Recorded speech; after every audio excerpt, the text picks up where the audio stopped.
There was a teacher named Grandma. If someone asked me, who was the very first teacher in your life? I wouldn't need to think long.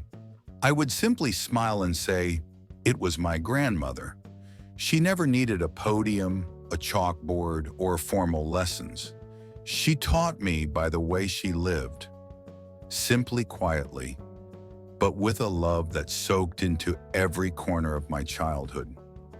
I grew up in a small, thatched roof house, where the afternoon breezes whispered through the vines, where I spent countless evenings sitting under the porch, listening to Grandma hum her old lullabies. She taught me patience in the way she would carefully mend every torn piece of clothing. She taught me gratitude in the way she would always clasp her hands together in thanks before even the simplest of meals.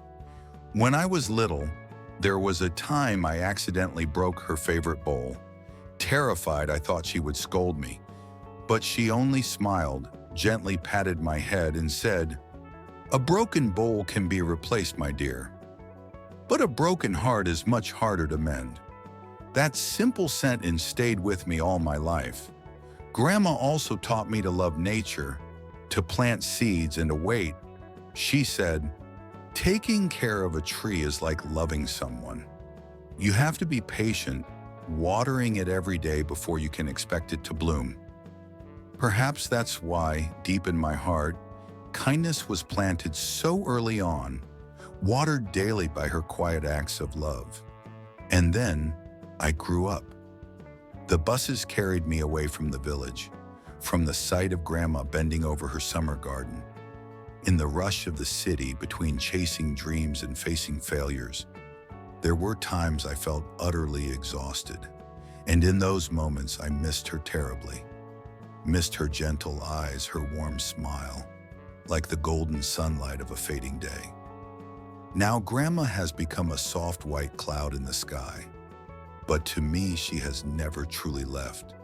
She still lives on, in every memory, every whisper of the past I hold dear. There are teachers like that in life, those who teach not through words, but by the way they live, the way they love. For me, Grandma was my very first teacher, the most tender, the most profound. If you too have someone who once sowed seeds of love and kindness into your heart, cherish those memories, because no matter how far we go, they are always there, watching over us, loving us in their own quiet, eternal way. If this story touched a corner of your heart, please leave a like, share it with others to spread a little warmth, and subscribe to the channel to join me on more beautiful journeys like this. Thank you for listening. See you again in the next story.